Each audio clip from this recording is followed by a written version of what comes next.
Hello and welcome to Northern Kentucky Sports Legends in partnership with the Northern Kentucky Sports Hall of Fame. I'm Charlie Coleman, and as always, I'm joined by Joe Brennan from the Northern Kentucky Sports Hall of Fame. Joe? Yeah, good afternoon. Today we're lucky to have Coleman Arthur as our guest. And Coleman was inducted in our Hall of Fame in 2009. Glad you could make it today. Well, I'm happy to be here. Would you like to start out by telling us a little bit about yourself, like your family, where you were born? Part of this goes to the Barringer Crawford Museum too, and they keep it for our history. So we like to try to get as much history from our guests as we can. Okay. And people relate to that, like what neighborhood you grew up in, schools and stuff like that. Yeah, I was born in Winchester, Kentucky in 1937. And my dad and them, they moved to Newport when I was 2 years old, 39. And then I went to 4th Street School when I got old enough to go to school, you know. And it was like any other school. It's nice. I didn't mind going to school at all because they play around. And then when I started really playing sports was in the 5th grade. We had them intramural teams, and we usually won. I mean, I'm not just saying that, but that's the way it was. And then we got in junior high school. We had a real good team. Ronnie Pigg and Jerry McClanahan and I, we combined to make 1,000 points, and they put that in the paper. You know, made a big deal out of it. But we won the 8th grade championship, and then we played in the freshman tournament against Holmes High School, and we come in second in the freshman tournament. We were in the 8th grade. And then when I got in high school, I went to Newport High School. And I played freshman basketball there. And then when that season was over, I was waiting for the baseball, and I was a freshman. I made the baseball team. But I went to a movie one night, and the curfew was 10:30, and the show didn't get out till 11. And back then, I had to pay 12 cents to get in the show, and I wasn't going to waste my 12 cents. Anyway, I stayed till the show was over, and my luck was bad because I was walking down Mama Street to go home, and Stan Arnson, the coach, he saw me and he kicked me off the team. But anyway, he never did ask me to come back, and I spent the whole summer playing knothole and never did get back on the team. And then I was kind of, I don't know, I was a little bit cocky at the time, and I said, I'm not going to put up with this no longer. And Tom Gabbard, he was always my coach in knothole in high school. And anyway, he taught me into going to Silver Grove. I said, yeah, I think I will. And anyway, we had a good career at Silver Grove. Played 3 years there. And we never did win anything in the basketball, but we give a good account of ourselves. There was a lot of good players there. And we won more games than we lost. What years were that, Silver Grove? Please? What years were that? Can you remember? Let's see, I graduated in 56, so it must have been 53, 54, maybe 54, 55, 56. Yeah. Cole, go back even further. You had a great career in baseball, starting with Knothole. I think Right. a really good team was for Becker's Cafe. Right. There were a lot of cafes in Newport at the Right. time. The Becker Braves, I think. And Yeah. you were an all-star. Talk about that team, some of your teammates and your coaches back in Knothole. Oh, well, Becker's Braves, yeah, we had a really good team. Well, it was about 4 guys that made the Campbell County All-Star team off that team. Yeah. And then Henry Green, I'll just mention their names real fast. Yeah. Henry Green, Ralph Chapman, me, and there's one more. I don't know who the other one was, but anyway, we got to play Kenton County in the All-Star game. And anyway, I come in, I was pitching that game, and I got most valuable trophy because I struck out 13 out of 14 batters in that game. Yeah. And that was. I think your picture was got in the Kentucky Post. It's in the paper, yeah. Yeah, I remember you showed me that at one time. And It's a real little guy in the 8th grade. They called me a midget, a miniature guard. They called me when I played basketball. Yeah. I didn't think of that small, but I was always a pretty good shot, you know. Who were the coaches on that Becker's team? Becker's team was Tom Gabbard, Mr. Ziegler, and a couple other guys. Red Brown. Yeah, Red Brown. Yeah, He was Red became Brown a he was scout. there. He was always there. Yeah. He was a scout for the Reds, I think. Yeah, he was a scout for Major League Baseball. Several teams, I think. Yeah. And like I said, that we always had a good team. Football too. You played youth league Played a little football. bit of football. Yeah. I was a guard and played with Moose Jones in the Bellevue Merchants. I think the name of the team was. That was a Newport name, Moose Jones. He was on the police Oh, yeah. force at the time. And We had a Yeah. good team. We won the championship there too. So I played an offensive and defensive guard, and I never was fast enough to be a running back. But even in basketball, I wasn't the fastest guy, but I knew where I was going all the time. yeah, you pretty good shot in basketball. Pretty good. I think. Yeah, I'm better than average. Yeah. I'm not bragging, but that's when I shot it, they knew where it was going. Yeah. Pretty much. Yeah.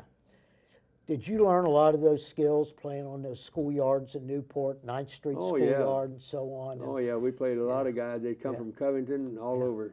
Yeah. The Redmond brothers. I was just a kid, but I played against them. You know, Larry on and the street. Les. Yeah, Les and Larry, Yeah. and then Dick Voorhees. A couple of them. Big John Turner. Yeah. But there's a lot of guys come from like Covington. Jim Dunn played at Holmes. They come over once in a while. Yeah. Joe and I, we were talking about that at lunch just today about John Turner and Dick Voorhees, and They were both great players. great players. You know, Yeah. if you go back to history of Newport High School, I would think those would be the top two players. I think they were probably them and the Redmond brothers. Yeah, Larry and Les, And, both, Fred Mavis, all Fred good Mavis, players. a guy named Shing Shang, and Yeah.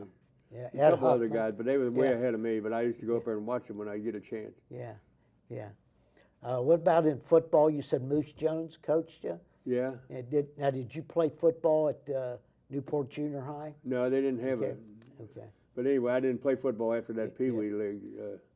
I would have, if I stayed in Newport, I'd probably went out for the football team. Bud Cavana. Bud Cabana was my coach in the 8th grade. Yeah, talk 7th. about a little bit about Bud Cavana. He was a great guy. I mean, we always got along good. He'd come in every morning, hour early, and I don't know why. And he invited me to come in every morning and shoot basketball because he liked the way I shot the ball out there.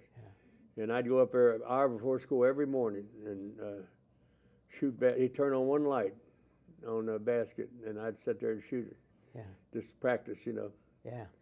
Yeah, he was a nice guy. Yeah. So a lot of your basketball skills came from those schoolyard games and the I coaching would think of Bud so, yeah.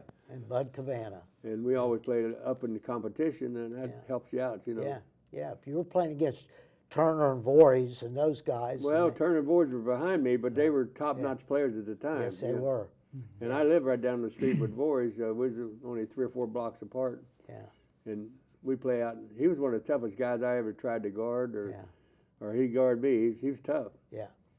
Well, Cole, we're getting a signal here. We need to take our first commercial break, but for all of you in Northern Kentucky, stay tuned with Coleman Arthur, and we'll be right back.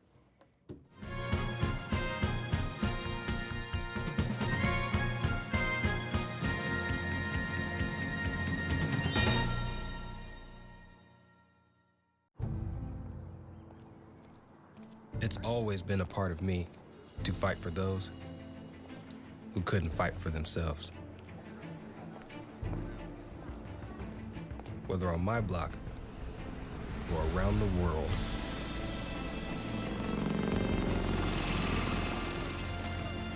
My name is First Lieutenant King, and I move toward the sounds of those who are in need of help. The few, the proud, the Marines.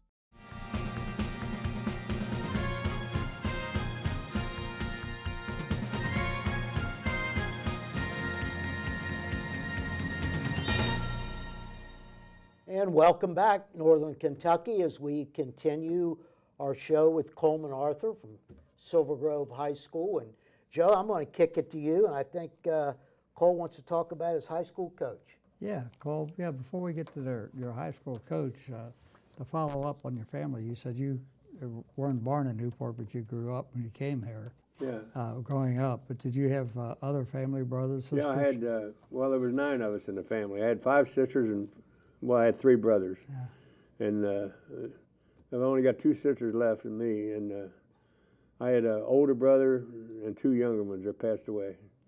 Yeah. And Sherm, my youngest brother, like in 1959, we won the world championship softball. And he played for Roland Voorhees in Newport, and they won the national championship in Knothole.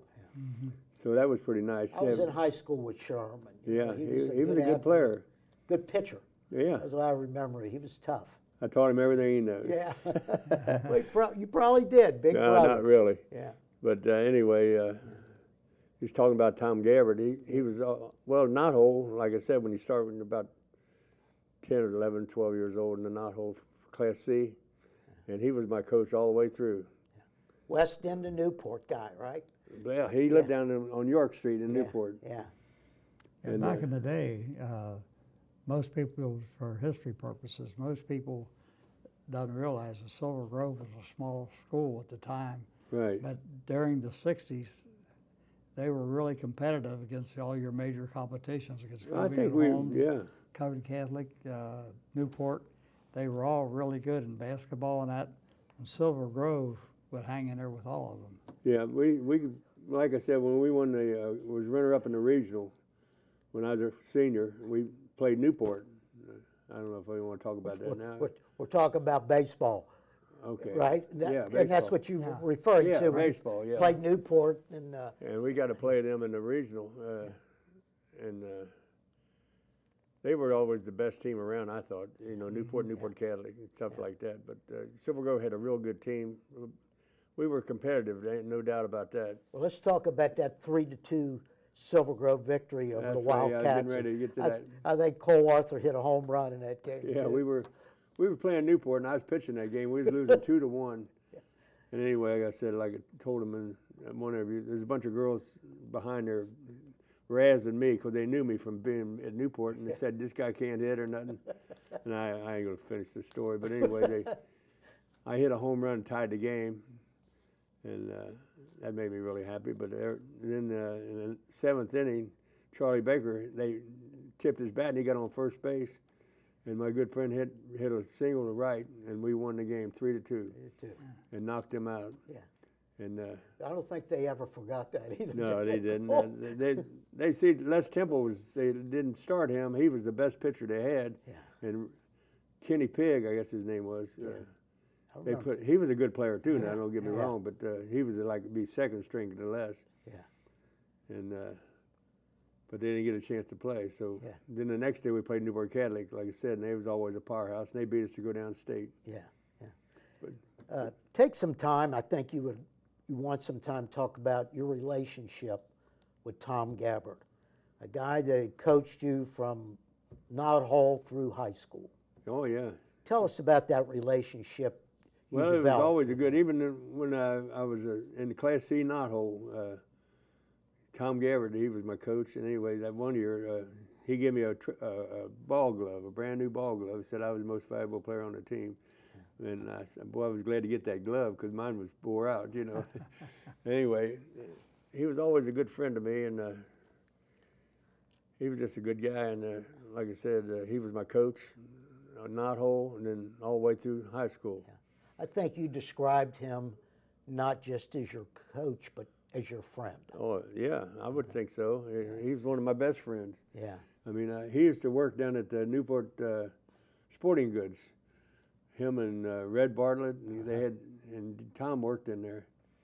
And anyway, I remember that night after I won that All-Star game. I didn't win it; we won it. And then they told me to come down the next day and just pick any jacket I wanted on the rack, and they'd give it to me free of charge. I said, "I'll be there." Yeah. Yeah. So I went down and got me a jacket. Yeah.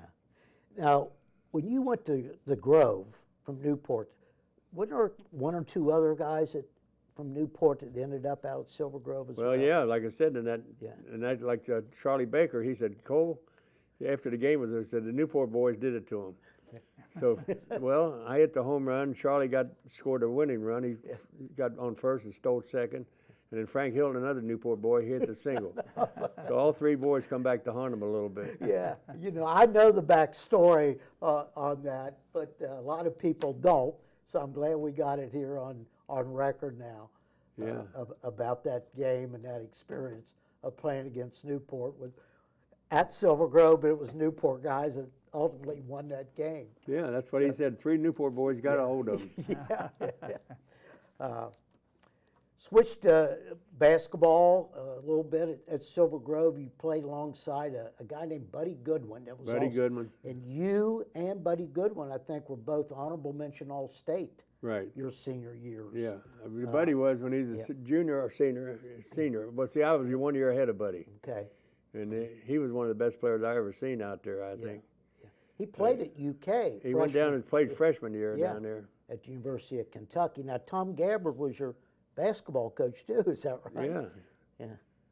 And then Darryl Whitford, he was out there. He come on. He went to college and played in ball too. Yeah. But that was after I graduated. Yeah. But what kind of seasons did you all have? I know you had pretty good ball teams. Well, we had a good team. We won more. Like I said, we won. We didn't never win a championship because Newport and them guys were too good for us. And you were in the district with Newport. Yeah. That changed later on. We never could even get to the regional because we'd get knocked out. But Yeah.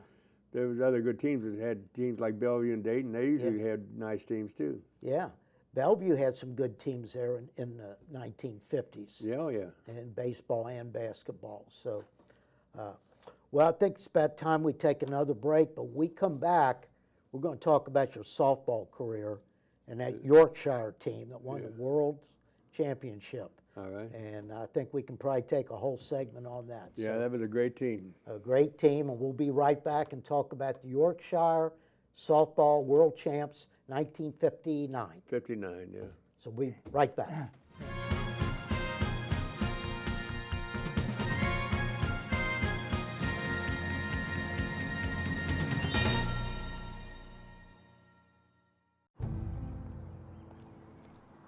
It's always been a part of me to fight for those who couldn't fight for themselves.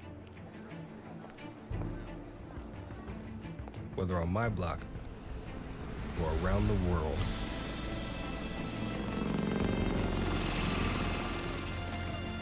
My name is First Lieutenant King, and I move toward the sounds of those who are in need of help. The few, the proud, the Marines.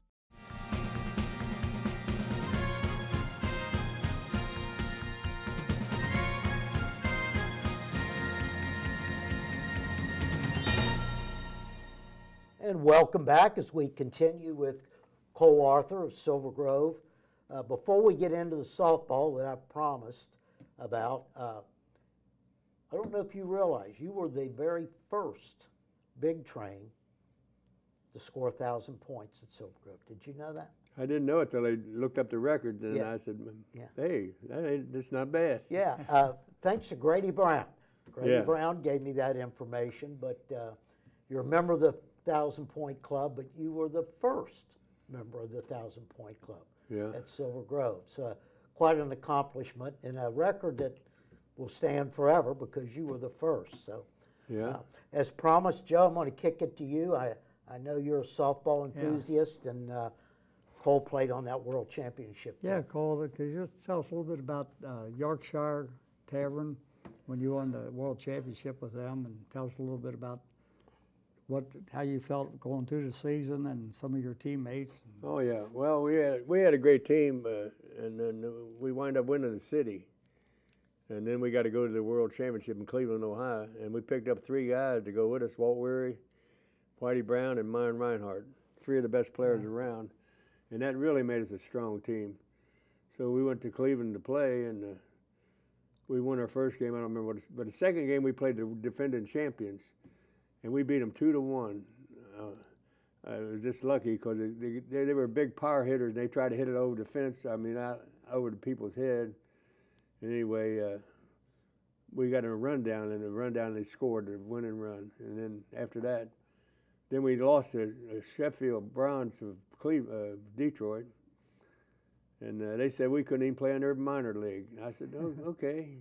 So then Walt Weary started pitching for us, and then we won, like I said, we won 7 games in a row, and we come back and beat them 8-2 the next time we played them, and it was really nice.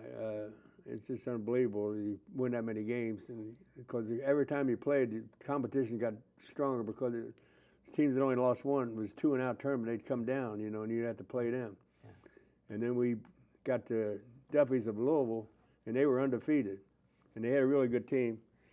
but we wind up beating them a doubleheader to win the championship. And them guys, we'd played them one exhibition game during the season. We beat them in an exhibition game down at Scottsville, I think it was, somewhere down in there. Anyway, them guys said, well, you guys ought to be tired. You already played 3 games a day. I said, but we were young. Me and Ralph Chapman, we were the youngest 2 kids on the team. We were 22, and everybody else was 5 to 10 years older than us. But they were all a bunch of good guys. And like I said, we stayed in the same hotel, and that night we got back to the hotel and was talking around on the balcony, and we got out there, and Duffy's and Yorkshire both, they sang My Old Kentucky Home, because we was in Cleveland, Ohio, and I thought that was pretty neat. Yeah, 2 Kentucky teams playing for the world title, and Yeah. it's neat that you were all able to do that after the And there was 40 championship game. teams in that tournament. Yeah. 40 teams. That's pretty many, but only one of them from Cuba. And you call it the world, but usually there's more teams than that from out of the country. But there's just one Cuban team, and I think they finished 2-2. Yeah. But like I said, great memories. Now you played for some other good teams too. Gatliff, Oh, yeah. auto sales. Yeah, I went to. I didn't really. But Gatliff, I went to the tournaments with them. They picked me up to go extra player, you know, and I played with them, but I never was really on their team. Well, the last year I played a half a year with Gatliff, and then I quit playing softball after that. The era of the 1950s. Yeah. Softball was a big sport here in northern Kentucky. Oh, Drew it was great good. crowds at the games, and the competition from the sponsorships to get the best players. yeah. Talk a little bit about that, how you got recruited to play with the Yorkshire, and maybe some of the fringe benefits after the games. And Well, we so started on. out with the Mayflower kids out of high school, and then we kept picking up players, and then we picked up Donnie Reardon and Charlie Conley and Jim Borchers, and we kept getting stronger all the time. And then we got the Yorkshire to sponsors, and then like. Tell everybody, what was the Yorkshire? I mean, I know what it was. But It for was our a viewers. gambling place that had a restaurant out in the front. Yeah. Or had a front on it. I wanted you to say that. Yeah, they had a front restaurant, but it was nothing. I mean, if you kept your mouth shut, then nobody bothered you. You know, Yeah. if you didn't try to act like a muscle man, they didn't try to muscle you. Yeah, exactly. And it's just a regular gambling joint. Yeah. After the games, you guys could celebrate a little bit. Oh, yeah. Didn't New Yorkshire give you some money to? Yeah, every game they give us $50, and that was a lot of money back then. Yeah. Hank Colson was our manager, and we'd go to West Side or someplace like that and drink beer and drink up that $50. Yeah. Yeah. Now good time to mention you had a very supportive wife who Oh, came to yeah. all those softball games. Oh yeah, she loved it, and all the women were nice. My wife, she bowled with them, and just a good group of people. Yeah. Some of those other teams, I mentioned Gatliff, but you worked for Ford. Is that Right. correct? You played for Ford as well. Right. Talk about that team. Well, we had a pretty good team. We got in the industrial. Ford played in the industrial league, and we won the city, and we got to go to the world championship for the industrial in New York City. And me and my wife, first time we'd been to New York, and we got to see the Empire State Building and the Statue of Liberty, and well, you could say on top of high cotton there. Yeah. Highlight Club. You played for the Good. Highlight Club. We traveled around, played in a lot of leagues like Springfield, Ohio, and we won them leagues, tournaments. We didn't win them all, but we won more than our fair share of all the tournaments we played in. You know, I know there's a list of probably about 10 teams you played for and some all-star teams. One I haven't mentioned, the Jockey Club. That was another good team you played on. Yeah. Yeah, it sure was. Anyway, I remember that. We won the Sunday morning league and whatever league we was in. And I remember we used to go down there and drink after. And anyway, At the Jockey Club? Jockey Club, and we was out there drinking. They said, "Hey, there's some blonde in a convertible, in a Corvette full of." I said, "That'll be for me." That was my wife. She pulled up, and them guys were all jealous because a beautiful woman in a Corvette, you know. Well, she wanted the best player, I guess. Huh? she wanted to go out with the best player. No, I you. don't think that. We were just, well, you know. Yeah. You were MVP of several tournaments. Right. Talk a little bit about that. Well, I remember 3 of them. I was this Melbourne Invitational. There were 16 teams in there, and Al Goodman was running the tournament. And anyway, we won the championship, and I got the most valuable player in the tournament, so that was really nice. Yeah. And then Al Goodman Sunday Afternoon League over in Cincinnati, and I got the most valuable player in that league too. And I was lucky. Yeah. And then. Well, one other time I got the most valuable player. I think it was the Monday Night League in Cincinnati. Yeah. How many nights a week did you play? 5. 5 nights a week. Five And nights? twice on Sunday. Twice on Sunday. We played in the Sunday morning league and the Sunday afternoon league. Yeah. Same team, or was it different teams? Most of the time it was the same bunch of guys, but maybe pick up a couple extra guys, you know. Yeah. I got to ask you, who, if this is a fair question, you don't have to answer it, who's the best player you ever played with?